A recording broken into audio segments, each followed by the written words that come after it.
Hello, today I'm going to do an in-depth review of my foundation, Armani Luminous Silk. It is one of the first hybrid foundations that came into the market. It was released in 2000 and it's the first one that has got oil and silicone both in it. And it gives a very matte look, which is what I like about it. You don't need a setting powder, which is a big thing for me, most foundations. So I'm going to apply my Revolution Pro magic cream. This is actually a dupe for the Charlotte Tilbury one, or the Bobbi Brown one. It actually works for me. I don't apply this often. This is mostly applied during winter.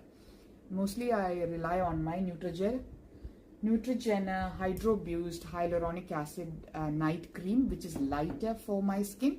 It's only on days I feel like I need a little bit more coverage. I apply this cream. So I've just hydrated my skin. I've just returned from work and just blending it all out very well. So again, going back to this foundation, no powder required, very buildable coverage. You've got about 40 shades on it, and there's a lot of A-listers that have been very loyal to this since its release. Possibly this is the first foundation that came on the market that did not make things look cakey. It does not settle into your fine micro lines, which I love about this foundation. I'm very stingy with it. My shade is 9.75 and it's slightly darker, but I preferred that over the 9.5. Sephora's has all the shades with them. And for my brush, I usually use a flat foundation brush for this one. And I just take all of the product or half of it first and then apply it on my skin. Can you see that? I've got no filter on my face. And sorry, this message is coming. I should have put it on airplane mode, but you can see, and that's my first cousin who's messaging me. So I've taken a little bit more so you guys can see. Normally I just take one pump and you can see the finish. It just blends and it becomes one with your skin. So today I've just taken a lot, probably just so you can see on the camera, but normally I like my skin to just show through this foundation because my skin is cleared up. It's pretty good at the moment. I did have some melasma with good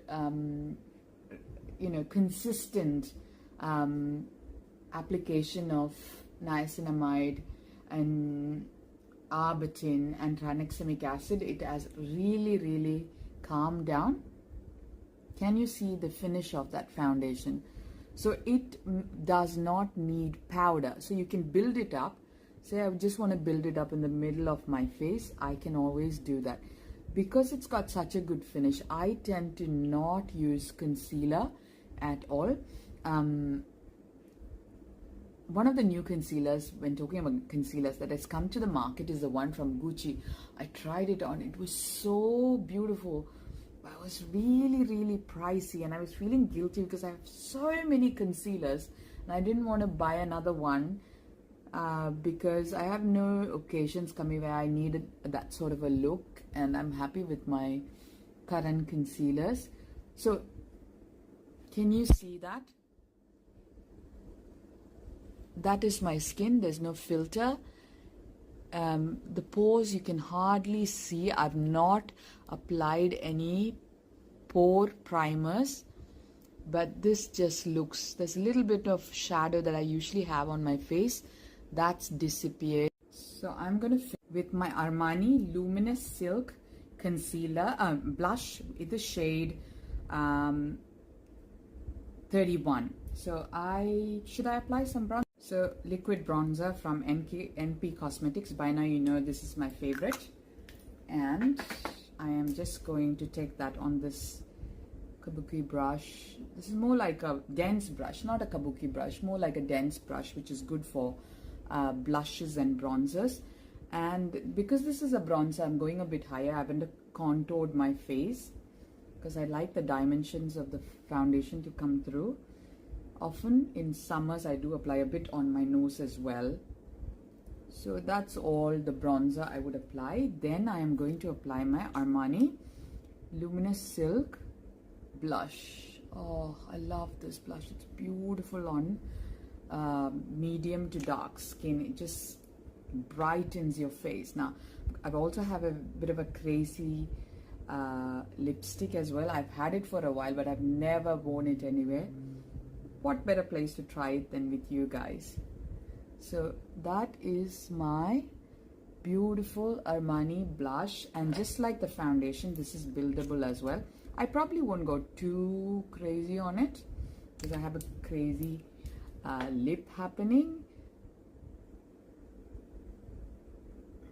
Can you see? I'm just building it up so you guys can see the finish, because often on camera you can't see how it looks in real life. So I have a mirror here as well. It gives me an idea, and I'm putting my makeup on looking at the camera, so that's why sometimes there are errors that I can't see, and then when I look at the recording I go, ooh, I didn't see that. So this is the matte resistance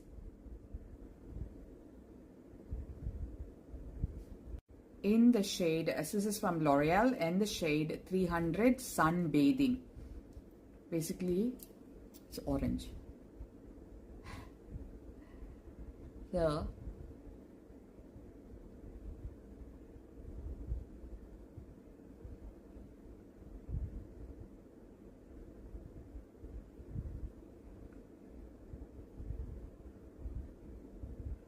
So when I wear something like this, I always start in the periphery and then see how it looks on me. I don't go. You can carry this color, you just have to blend it out well. So I'm going to use my brush, any flash brush.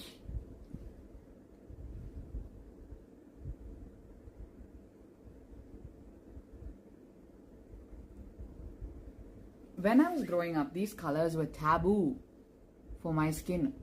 I only saw this in Bollywood movies. I never saw anyone real who wore these colors. But haven't we come a long way from all of that, which is so amazing. I've got voices in my head from my relatives telling me, oh, you shouldn't be wearing black, you shouldn't be wearing bright, don't wear red, just wear. And this is from Revlon Kiss Glow Lip Oil. This is the shade 003 MVP Peach. So you can skip that gloss, but you get the idea. I don't know. What do you guys reckon? Maybe not. Where would I go? Not sure. Maybe I will wear something that is very cream, very subtle, and this would. The blue is all right with it. And I haven't done my eyes. For my eyes, I'm going to be using my Beach Days eyeshadow palette from Australis. So I'm going to use this orange color as my base. I'm going to be crazy, looking crazy with a lot of orange in there. But we can always neutralize it, you know. It all depends on what we are wearing, what else is on our body, is it clashing with other colors. So that is the, and then I would go with a sort of not orange, this has a little bit of a peach in it.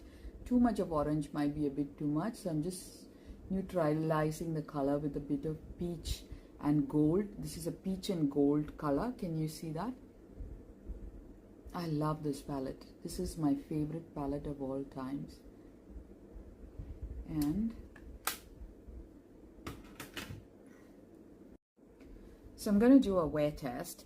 So I finished my eyes. I put some brown to neutralize the crazy orange. So you just have a tint of orange coming through.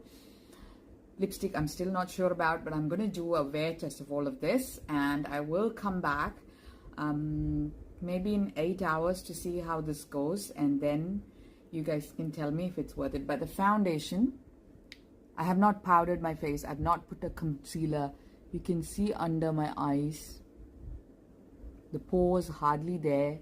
Nothing is peeking through, and I didn't even apply that much of foundation on my face. So if you want something high-end for special occasions, I would say this is the foundation. I like this one and the Shiseido. It's very difficult to rank anything about it. I looked at the research and it says Fenty Filter is the one above this. This is the second or the third most liked foundation in the world. I don't like either of the other ones. I don't like Anastasia Beverly Hills, and I don't like Fenty foundation. They don't look good on me. I've never purchased it. Every time I've tried it out, I've just walked away thinking, I don't like this foundation, the way it sits on my skin. So that's just me. Maybe the rest of the world likes it, but this is my #1 foundation, and a close second is my Shiseido. So let's see how this works out. I'll see you guys in 8 hours to give a review. Remember, I did apply my magic cream, which is an oily cream. So I don't know if that would make the oil seep through. Should I have tried a Neutrogena? But let's see. My God, that lip. I've got to get used to this lip. So that's the 10 hours review of my foundation. My lipstick has disappeared because I had a sleep. I had 2 meals and I went out and caught up with friends and I was playing a game, so I was touching my face a lot. But the foundation, intact. I've not applied anything else. There is no oiliness. The pores are still good. Even the eye has all disappeared, but the lips gone, the blush mostly gone, but the foundation still intact, not moved at all. So this is an excellent, the Armani is an excellent foundation. And I made an error when I said my shade was 9.75, it's 8.75. Skin looks radiant. It looks like skin. It does not look like you have applied foundation. It is the best foundation for an aging skin. There's no two ways about it. It's a very, it is luminous. So it's not shiny. That's what I am trying to say. Like did not apply any powder. I did apply a very strong magic cream underneath it to hydrate. This does need a good hydration. I would definitely say that you have to hydrate your skin, because otherwise it can mattify your skin. You need very little product. You don't have to blend a lot. It just blends into your skin beautifully. I did not apply a setting spray or anything like that, and it gives a luxurious skin, like natural radiant skin look. I think the only drawback is the price, but most of the foundations, these are pricey. So I don't think it's that expensive compared to most of the underperforming ones. So I think this still is my #1 foundation that I would love to apply if I could afford every day. Look at that finish. The blush, maybe not my favorite. See, you can see there's little bit of it, but most of it has disappeared. But then again, I was touching my face because we were playing this board game with my friends and having a drink. So it possibly is because I was touching my face and I had not set my makeup. So it's a good product, guys, worth the money. I would say this is the hands down the best foundation we've got in the market. No two ways about it. Do try your shade. The shade range is amazing, and you don't need to set it with a powder. Beautiful product. So this is my review. Still stays #1.